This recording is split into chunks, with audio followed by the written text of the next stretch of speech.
Hey everybody, welcome to our B3 broadcast here, this session on 1 Kings chapter 17 through chapter 22. You're giggling already. What's going on? I just am laughing because we've almost survived the day. We've almost survived. We've almost come to the end of it. We've almost come to the end. It's dark outside. Yeah, you want to tell them what kind of day we've had? It's been a rough one. David's made fun of my hair all day. And, just... Tell them why.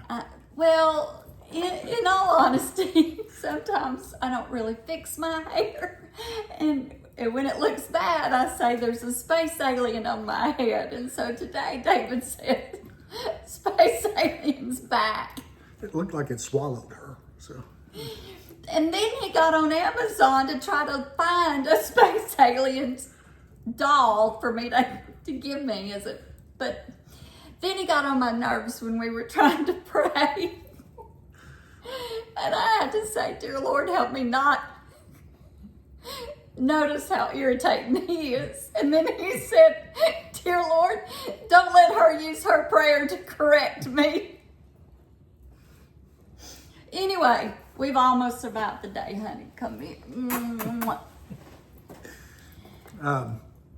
We tease each other and we have a good time with it.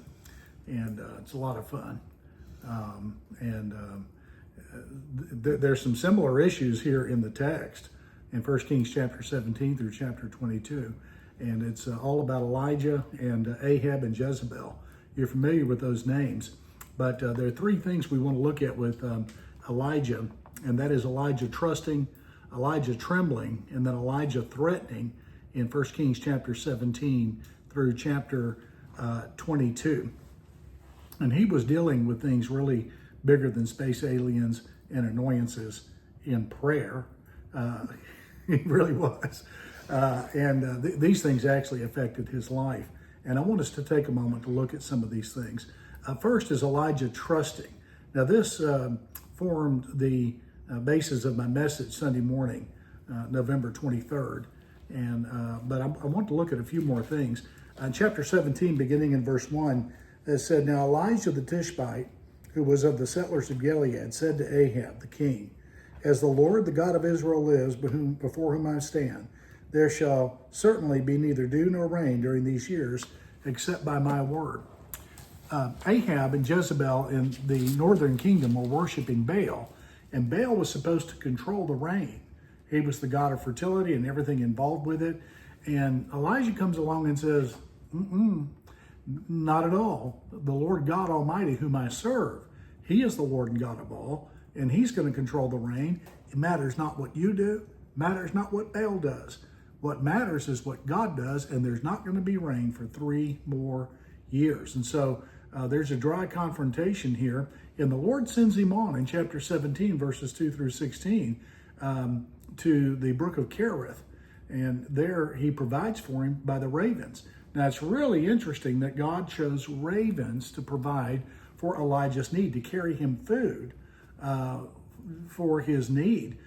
If a human had done it, the human could get back to the kingdom and be pressured to betray Elijah. If an animal had carried the food to Elijah, well, the animal could be tracked and they could find Elijah. But if a raven takes food to Elijah, well, the raven can't be tracked. He just flies off. No one's following him. They can't track him, and he brings it to Elijah. And the interesting thing is that the raven was an unclean animal. Wasn't supposed to eat the raven, so Elijah wouldn't be tempted to do that. It's okay for the raven to be used as a, I want to call it a workhorse, a work bird, and that's what took place. So there's dangerous provision. Then there's deadly confirmation. He comes to the widow of Zarephath, a Gentile woman, and says, can I have some water? And I need something to eat. She says, I don't hardly have anything. In fact, we're going to take what little sustenance we had, make it for ourselves, sit down, and die. Because, there's a famine going on because there's no rain.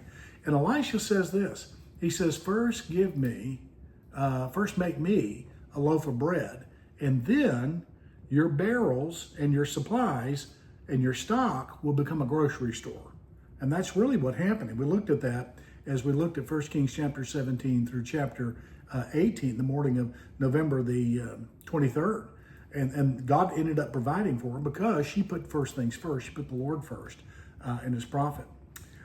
Then God confirmed Elijah by raising her son from the dead when he died. And Elijah did something kind of strange, and that is he stretched himself out upon the boy. And nevertheless, he came alive. Usually when a man falls down upon somebody, the first thing you think of is not life. You end up thinking death or injury, but that's not what happened at all. And then there's a difficult showdown on Mount Carmel. Elijah is so certain that God is going to come through and show that he's the God of fire, that he is the real God over Baal. He drenches the offering with 12 barrels of water. In other words, he doesn't use kerosene as fuel for the fire. He uses water. And God comes and burns up the offering, and the fire ends up licking the water in the trench around the sacrifice and the offering. And then they have incredible abundance. And as Elijah runs back to the kingdom, he outruns the chariot of Ahab. And God's always able to outrun anyone that's opposed to him. So we've got Elijah trusting. Does that sound okay to you? Are you tracking with this? I'm tracking with it. Okay, all right. But I just want to say, how weird is it that Elijah stretched out and laid on top of that little boy that died? I mean, it's just what an opportunity for the Lord to work in. Just what a unusual way for God to reclaim a life. And God did not need Elijah to lay down on top of that poor boy to raise him, but that's how God chose to work that one time. Yeah, and we've got to be open to those kinds of things. Well, it's kind of interesting. Just as soon as Elijah has his victory on Mount Carmel over against the prophets of Baal, and Israel declares the Lord as God, we've got Elijah not trusting. We've got Elijah trembling. And oftentimes the most difficult times in our lives follow great victories. Oftentimes after a great victory, like at Mount Carmel, there's a great letdown. And that can happen. A lot of times our most powerful temptations will come after personal or church revival. And so we've got to watch that. The enemy always counterattacks. The world, the flesh, and the devil do. And so that's something to keep in mind.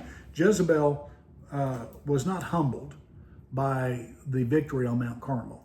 She was incensed, and she declared she's going to kill Elijah.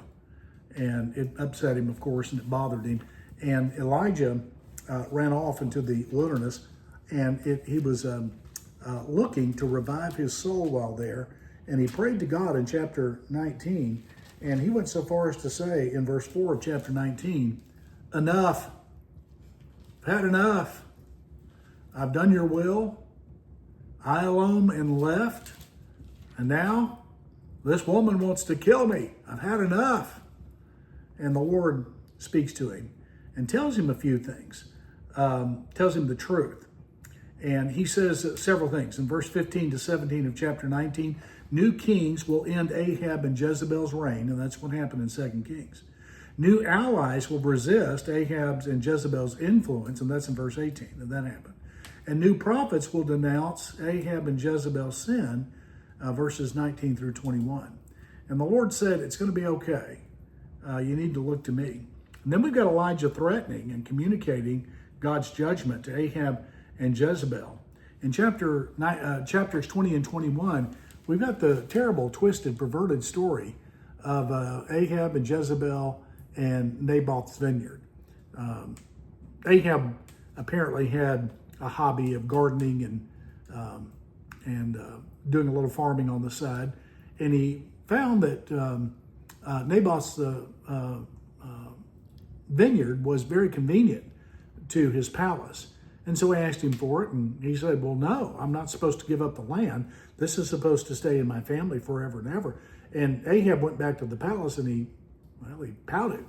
And so Jezebel found out about it, and she said, you're the king. Now, you have to understand, Jezebel is not from Israel. She's from Tyre and Sidon, and she is the daughter of a king. What? Very important. Very, what's that?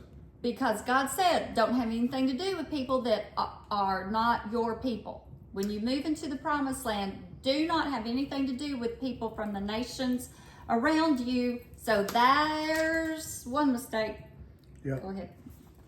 Well, she corrupted him. Now, I think he wanted to be corrupted. And a lot of times in those circumstances, the devil will always pair someone who wants to be corrupted with someone with the courage to corrupt. And that's what we've got here in the text, unfortunately. And so Jezebel sets up a situation where there's a banquet and a feast, and she recruits a couple to make false charges of blasphemy against Naboth. They carry him out, they kill him, and Ahab takes possession of his land just so he can have a little garden there. It's pretty ruthless. Elijah comes along, chapter 22, and threatens judgment against Ahab. And he says several things that actually come true in 2 Kings chapters 9 and chapter 10. But I want to give some points for emphasis here.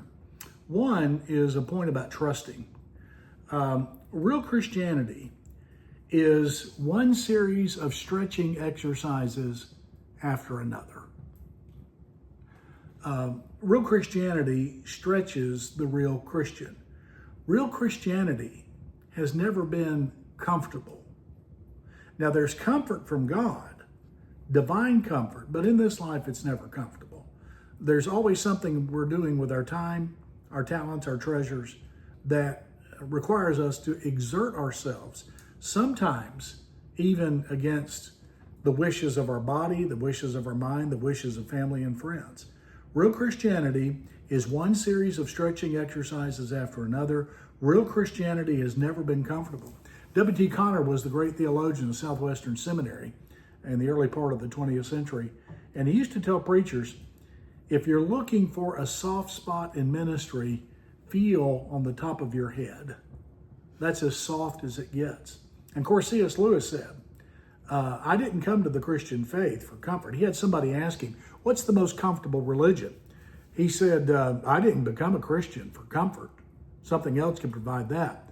He said, I came because it's true. He said, if you're looking for a comfortable religion, I do not suggest the Christian faith. I just have to tell you, there hasn't been a bit of our life and ministry that's been comfortable, has it? It's been good. Yeah, it's been good, been meaningful. But it's been hard at times. Everything is hard. Following the Lord is hard. Giving is hard. Witnessing is hard. Living for righteousness is hard. At the same time, stinginess is hard.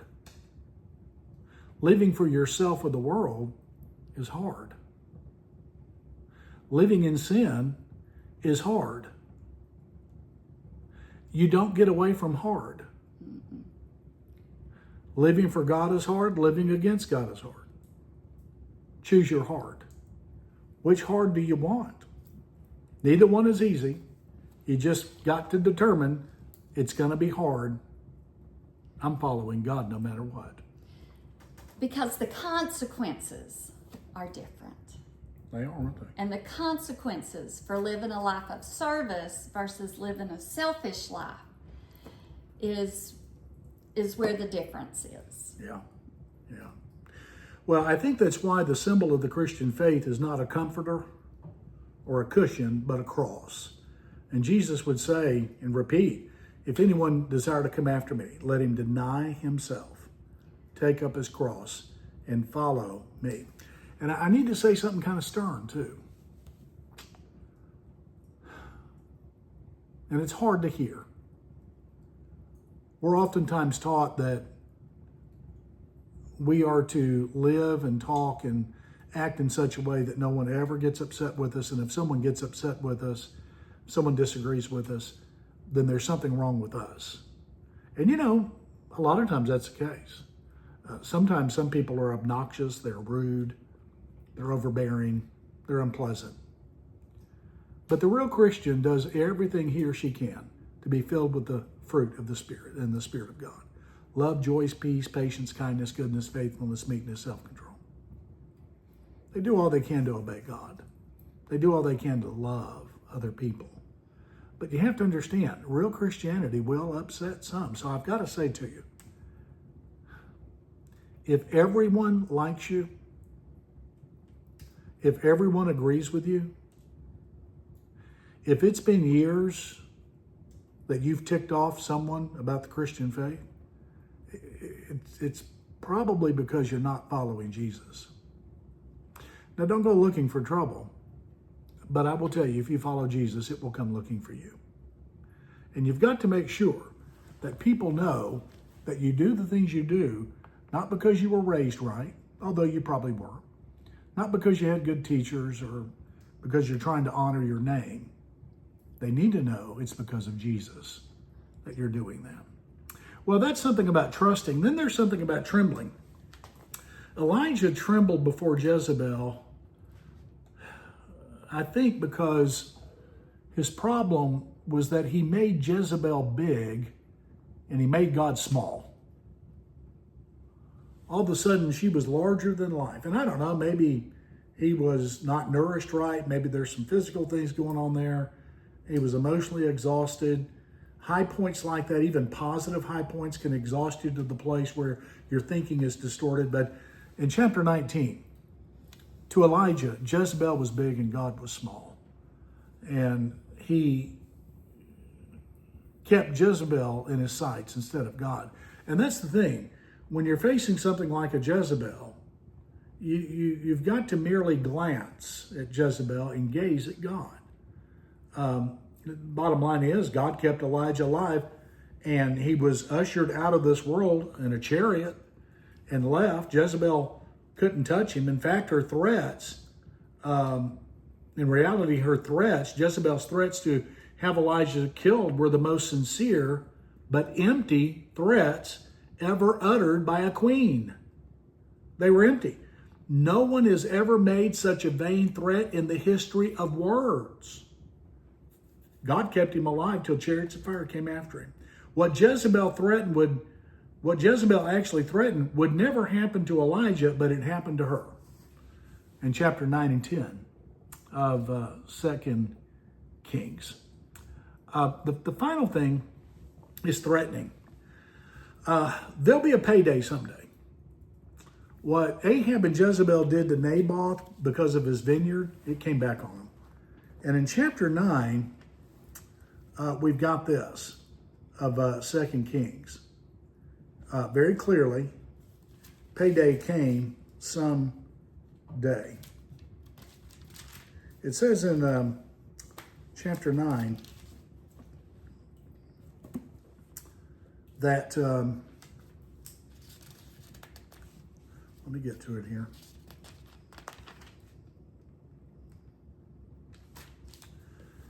That Jezebel is killed in chapter 9. And the judgment was against Ahab and all of his descendants, beginning with him, because back in chapter 22, he's killed on a battlefield. He tries to disguise himself as something other than a king, and a random arrow just goes up into the air, nails him, kills him in his chariot. And then in chapter 9, Jezebel is killed. Jehu says to those who were up on the second floor of the palace with Jezebel, throw her down. So they threw her down. And some of her blood spattered on the wall and on the horses, and he trampled her underfoot. And when Jehu came in, he ate and drank, and he said, well, see now this cursed woman and bury her, for she's a king's daughter. So they went to bury her, but they found nothing of her except the skull, the feet, and the palms of her hands. Therefore they returned and informed Jehu. And he said, well, this is the word of the Lord, which he spoke by his servant Elijah the Tishbite, saying, on the property of Jezreel the dogs shall eat the flesh of Jezebel. And the corpse of Jezebel will be like dung on the face of the field, and the property of Jezreel, so they cannot say, this is Jezebel, which means they can't find her. She's gone. She became Alpo, dog food. In chapter 10, verse 7, Jehu's letter came to them, and they took the king's Ahab's sons and slaughtered them, 70 sons, and put their heads in baskets and sent them to Jehu at Jezreel. And in verse 10 of chapter 10, 2 Kings, knowing then that nothing of the word of the Lord, which the Lord spoke concerning the house of Ahab, shall fall to the earth, for the Lord has done what he spoke through his servant Elijah. God is going to keep his word every step of the way. Now, Missy, you and I were talking earlier today about generational sin and how one generation can severely damage the next generation. Now, at the same time, one generation can greatly bless the next generation, depending on their faith and their walk with God. You want to elaborate on that, what you said earlier? Well, I was just talking about the kings and the handing down of the throne from a father to a son, because the scripture clearly states that so-and-so did wrong before the Lord just as his father did. Only a handful of times do we see somebody get it together. So that generational sin is something that is that we see it's played out over and over and over and now remember, we've got the divided kingdom. So now we're not just talking about one kingdom or one throne or one palace. Now we got two going on. Both. This is true for both of the kingdoms, that fathers taught their sons how to be disobedient. I think you said something in a sermon or something about that man's sins became the DNA of Israel. And that, we see it right here. And let me just say, when men are unable to be godly leaders, the women and the children pay for it. The women and the children are hurt when men are not able to be what God has called them to be. And again, I'm not a male basher. I love my man, but there are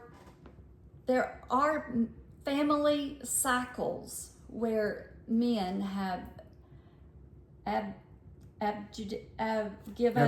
abdicated their leadership roles, and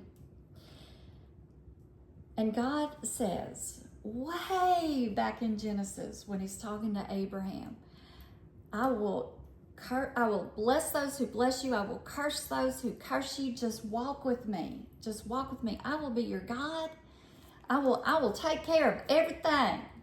Just follow my laws and my statutes and my testimonies, and just let me be your God. Just walk with me. You know, I hadn't thought about it, but about the generational thing, but he did tell Abraham, in you all the nations of the earth shall be blessed. Mm-hmm. So Abraham had a generational faith and righteousness that is still expanding today. Even today. Wow. Yeah. Hey, well, you know, you've got a lot of that in your life, because your family, when you were young, followed the Lord. Mm-hmm. And you've got a story about tithing that has been a blessing. That you've told at times. Tell everybody about that story, about what happened. You know, you all would line up and before church, and I come from a family of two sisters, so there's three girls and my mom and then my dad, and we would get ready upstairs, and mom would come upstairs to get ready with us, and then we would all go down the stairs, and daddy would stand at the bottom of the stairs, and he would hand out dollars and say, this is a tithe, give this for your tithe, and he would just say, you know, it was very important that we did that. Now that was more than a tithe, because you didn't have an income. That's true. He must be very hopeful. Yeah, great example. Great example, giving more than a tithe. I love that. So I knew early that tithing is what you do. You go to church. And I didn't know what a 10% was. I just knew that you gave to the Lord. And when I was a freshman in high school, my dad lost his job. And then I remember coming down the stairs, all of us, Heather, Julie, me, Mama, and he would hand out handful of change, and he would give us some change. And Even through the rough time. even through the rough time. And he would say the same thing. Give this as an offering. Give this as a tithe. Give this. This is what we do when we go to church. We take a gift. And Wow. and I remember that very, very well. And So how do you feel about giving now? it's very important. I mean, that's a weak statement, but it's fundamental, and it's one of the early life lessons as a believer that I think I was able to really internalize. There's very little once you start living for Christ and trying to really be a serious Christian. There's very little that you can do or participate in and then doubt. You know, when another tithing story, I was in seminary and I was so very poor. So I was so poor I didn't even have the O or the R. I was only po. And I had... So I would ask her if she wanted to go eat, and she'd say, yes. And then he would say, what do you want to do today? Let's go eat. Anyway, it was a Sunday, and I had not yet joined his church. I was still at my own church in Fort Worth, and it was a Sunday, and I had 2 $1 bills. And the pastor was doing a Capitol building thing and had been talking about tithing, and I was doing all I could. And I just remember looking at those 2 $1 bills, and in our laundry room at the apartment I lived in, there was a Coke machine that you could get a Coke for 50 cents. And it's what I had for breakfast a lot of mornings, and lunch a lot of mornings was 50 cents Coke until I got dinner with him. But then, so anyway, I was looking at those 2 $1 bills, and I remember thinking, this is 4 Cokes. This is 4 Diet Cokes. But God can do so much more with it. To me, it's a lot. It's a lot. But what God could do with $2 is phenomenal. The mission. so what'd you do with the $2? I gave the $2. Okay. I did give I did give my $2 to church that day. The following week, I got a check for my grandmama that I did not know was coming. The week after that, I got a check from an aunt and an uncle that I did not know was coming. The following week, my sweet and precious Granddaddy Orange sent me a really large case of cereal. I was going to say the name of it. Do you remember the name of it? It wasn't Captain Crunch. It was Golden Grams? Golden Grams. Something, yeah. And I was like, food. So the point is that when you step through those steps, there's not a lot to doubt. And if you feel like maybe you've not had your chance to, maybe you're still doubting, write some stuff down and go back and look and see how God has been faithful. Just write some things down. 6 months later, go and review. So back to generational sins, I just want to say real quick. If you have come from a family where generational sins were harmful cycles, where patterns of destruction do not exist, be so grateful. Be so grateful and be verbal about that gratitude. Praise the Lord. Tell your folks, tell your siblings, tell your children of the goodness that you have known. If that is not your story, and if you have participated or grown up in a cycle of harm, you can change it. There are things that you can do. You are not responsible for what the adults have done in your life, but you are responsible. You do have a choice for stopping it, for stopping the cycle, and you do not have to pass that on to yours. You don't have to live in it any longer, and you do not have to pass it on to your own children. So if that's something you want to talk about, we can talk about that. Just know that there are options, and God is faithful. God is faithful. The Bible promises, if any man be in Christ, he's a new creation. All things are passed away. Behold, all things become new. And that's not just at the beginning of the Christian life. That's forever. All things new.